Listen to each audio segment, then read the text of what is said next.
Nabawasan ni Senate President Cheese Escudero ang mga holiday sa Pilipinas. Sa dami raw kasi ng mga holiday na turn off ang mga investor na mamuhunan sa bansa. Nasa frontline ng balitang yan, si Ria Fernandez. Pinag-aaralan ng Senado na bawasan ang bilang ng mga holiday sa Pilipinas.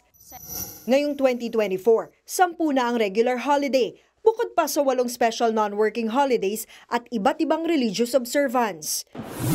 Bukod pa yan sa mga local holiday na ginugunita rin sa iba't ibang bayan, lungsod at probinsya.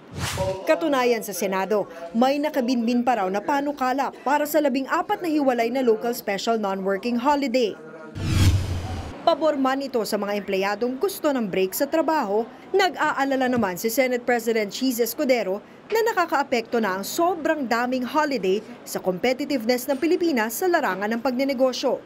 Kaya plano nilang limitahan ang pagpasa sa ganitong mga panukala. Mahigit 1 buwan na ang holiday sa buong bansa. Our competitors from other countries aren't requiring these companies to pay double. Dahil nagkataon lamang na holiday at wala namang kinalaman dun sa bansang pinagtatrabahuan nila, lalo na sa call center.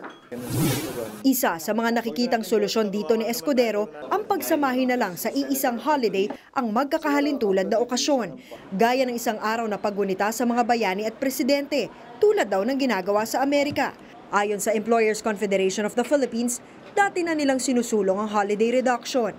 Alam mo, yung mga investors, hindi lang naman yun, nag-turn off na hindi na maintindihan bakit ang Pilipinas kahit hindi nag-declare na holidays.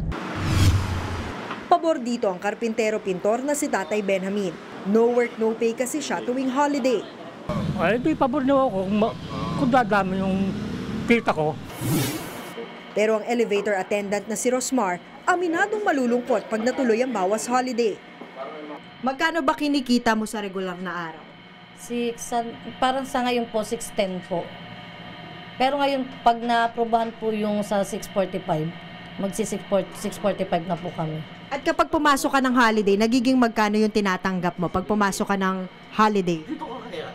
Ano po, times doble. Doble? Opo. So malaking bagay? Opo, malaking bagay po talaga. Hindi naman sang-ayon ang Trade Union Congress of the Philippines o TUCP sa balak ng Senado. May ibang paraan daw para pataasin ang competitiveness ng Pilipinas. Meron tayong tinatawag na holiday economics din po, di ba? Kaya natin nilalapit na maging long weekend dahil ito yung nakikita nating pampasigla dun sa ating ekonomiya. Batid naman daw ng Department of Labor and Employment o DOLE ang magkahating pananaw ng mga employer at empleyado sa issue. Pero tulad sa TUCP, hindi lang din daw pera, kundi pati pahinga ang naibibigay ng mga holiday. Bibigyan nyo ng tamang schedule ang mga manggagawa para ma-avail nila yung kanilang bakasyon because that is also part of addressing work-life quality. No? Nakakapagbakasyon ka kasi meron ding such thing as burnout eh. Nagbabalita mula sa Frontline, Ria Fernandez, News 5. Mga kapatid, Cheryl Cosim po, huwag maging huli at maging una sa lahat sa balitaan. Para sa tuloy-tuloy na talakayang sa Frontline, mag-follow at mag-subscribe sa social media pages ng News 5.